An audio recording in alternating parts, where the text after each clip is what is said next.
Τι είναι αυτό που χρειαζόμαστε? Είναι το Πνεύμα το Πανάγιο. Αυτό έχουμε ανάγκη, αγαπητοί μου. Το Πνεύμα το Πανάγιο. Όταν αυτό είναι με θυμόν, τότε έχουμε αληθινή φώτιση, αληθινή μέσα μας έτσι πνευματική πορεία και ζωή, αληθινή μέσα μας έχουμε χαρά και χάρη Θεού και νιώθουμε πάντοτε μέσα μας γεμάτη το πλήρωμα της καρδιάς μας.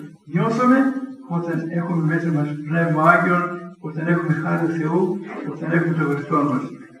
Ρωτήστε αν θέλετε οποιονδήποτε ο οποίος ζει ακόλαστα, έχει φοβερόν εγωισμό, έχει μεγάλη ιδέα για την αυτόν του, ζει με αλαζονία και οπωσδήποτε διαπράττει πολλά και διάφορα μικρά και μεγάλα αμαρτήματα.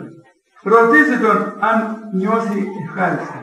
Ρωτήστε τον αν νιώθει μέσα του ειρήνη και γαλήνη. Τίποτα.